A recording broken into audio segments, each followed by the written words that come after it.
Hello, Miami special education majors and people that are thinking about joining the inclusive special education cohort for their respective grades. My name is Jack Comer, and I am a current senior in the inclusive special education program, and I'm graduating this spring. I'm going to be talking in this video about my experiences at Miami through practicum, research, study abroad, and extra jobs that I've been able to get through my connections at Miami that have kind of bolstered my resume and helped me for my future.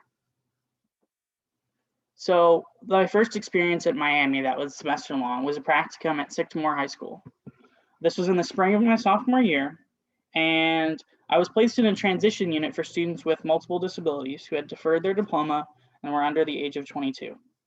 At Sycamore, I worked one-on-one with the students on building independent living skills such as doing laundry, personal hygiene, or food preparation.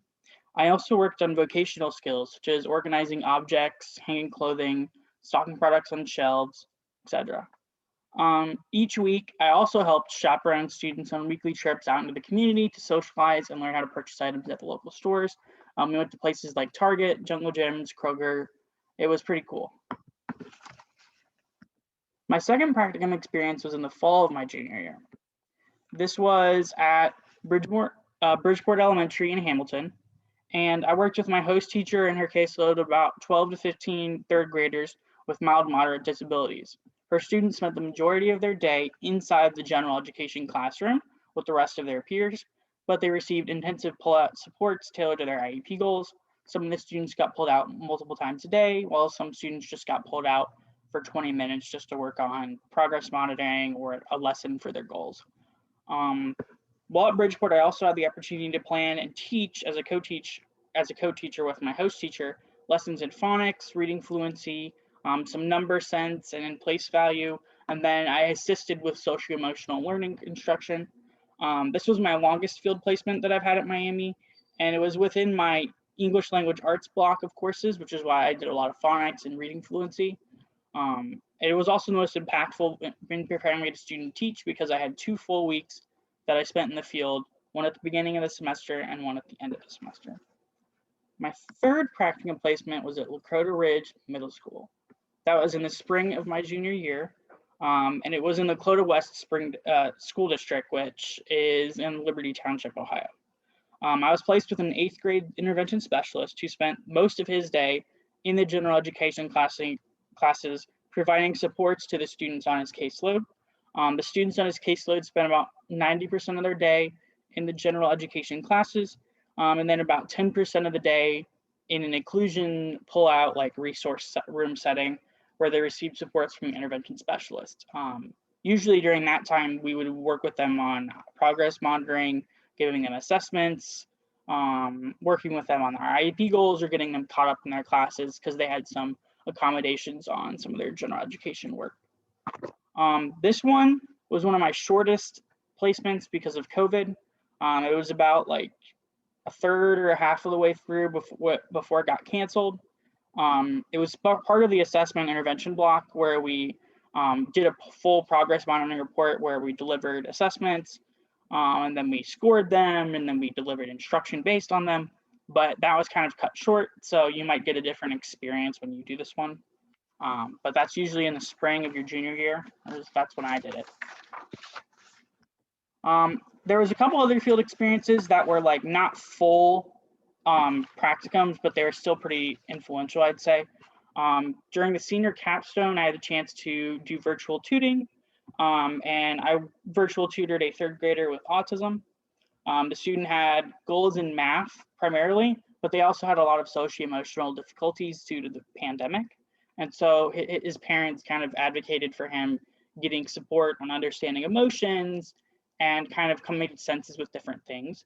So the picture below is a screenshot of a guided lesson that I did with the student, an emotional learning curriculum called Emotional ABCs that was free for teachers. It was pretty interesting to do that online because it was like we'd have to tutor them for an hour and a half every week and try to keep them engaged online for that hour and a half.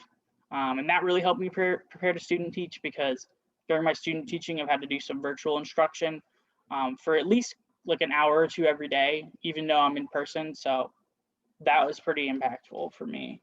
We also, junior year in the fall, I had the opportunity to work with high school students at Talawanda High School, along with my cohort mates, on exploring the transition process for students with moderate to intensive disabilities, who likely weren't going to have the same opportunities as their peers, and kind of exploring where kind of opportunities they wanted to pursue, whether they wanted to go and seek out employment, whether they wanted to go to community college, whether they wanted to do all sorts of things.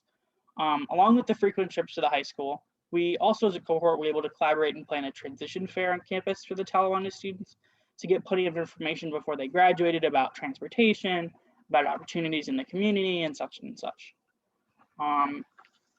Another opportunity not connected to the special education program that I got to participate in was study abroad.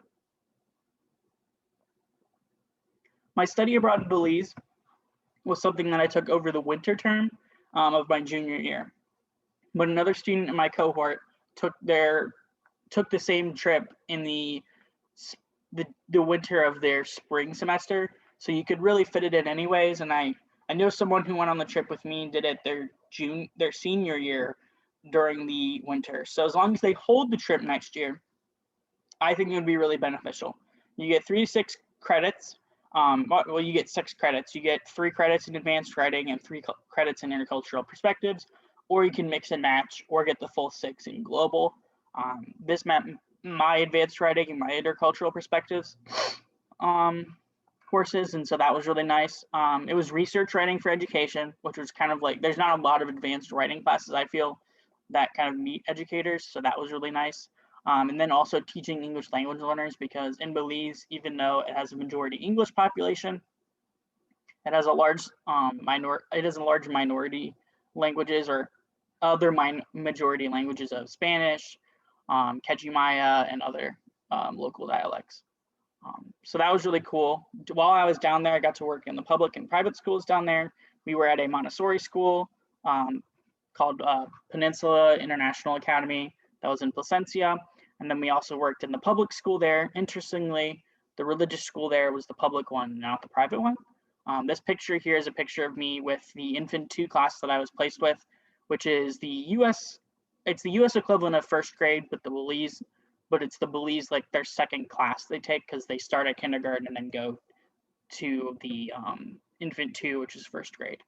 A lot of the students were English language learners, and I worked with them on math and place value and some measurements, so that was pretty cool. While I was at Miami, you will also have to reach out and kind of explore research if you're interested in it. I had a lot of opportunities to participate in research. A lot of the faculty, like Dr. Watt or Dr. Johnson or Dr. Moses, among others, are doing research actively, and they're always looking for students that are interested. Over the course of a few semesters, I worked with Dr. Moses, investigating alternatives to exclusionary school discipline. It was a really interesting research project that I conducted on my own with her guidance, investigating those alternatives to exclusionary school discipline practices.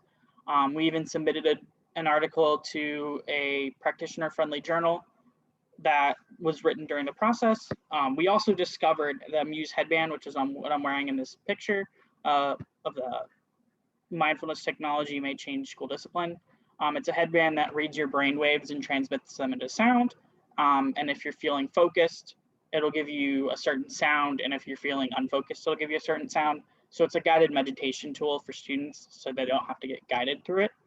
And that kind of process led us to start another project, which was active in schools, especially Middletown, where we were talking to students and in-school suspension supervisors and other people.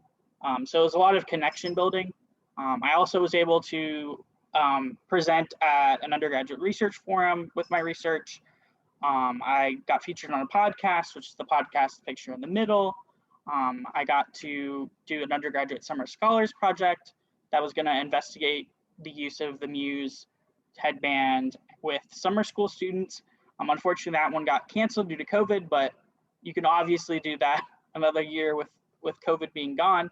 And I also was able to, with all my research that I did, I was able to win the Libraries Award for Undergraduate Research Excellence, which gave me $950 to spend on my education and stuff, and that was really awesome because I got rewarded for my research. So I would definitely check that out and ask your professors if you're wanting to do that, because there are a lot of opportunities.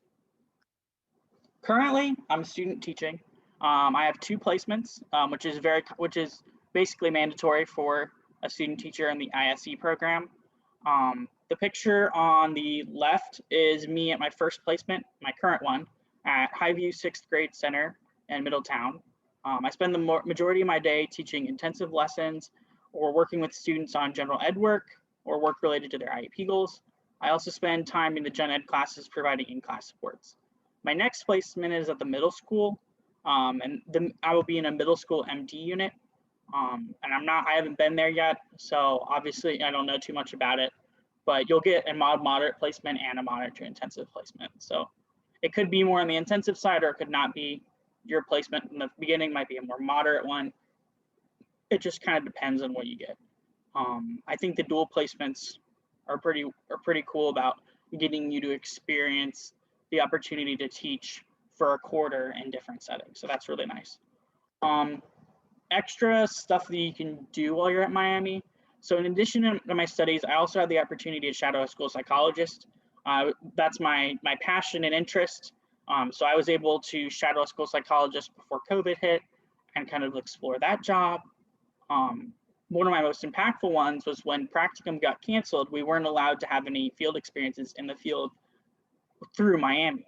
Well, luckily I was able to get a job as a vocational job coach last summer, and I kept that job up until I student taught through the entire school year, working with young adults with disabilities who are seeking work experience. So I worked through Butler Behavioral Health and Butler Tech.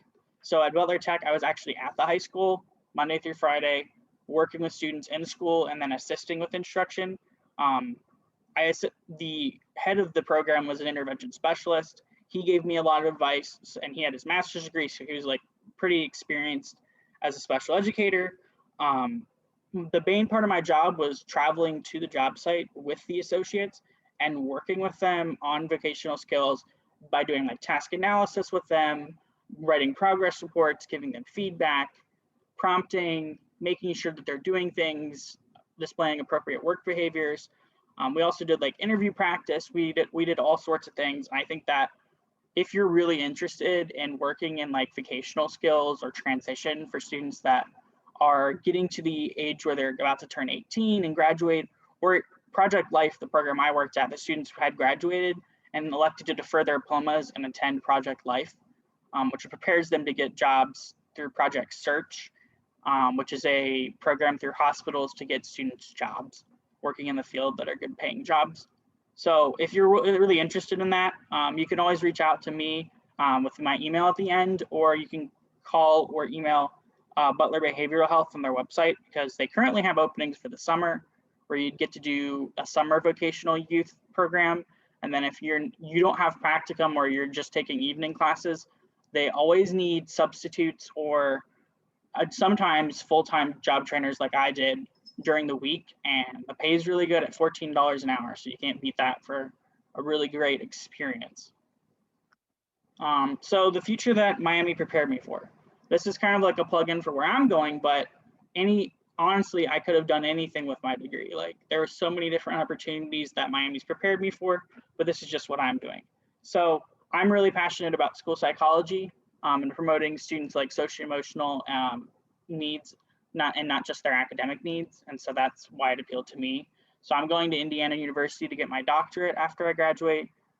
There's just a couple different things that the program is going to train me in, and I'll get to conduct research active in the schools about, like working with students with autism, social justice issues, school-based mental health, trauma-informed multi-tiered system supports, and emotional and behavior disorders. So this degree can really prepare you to do anything.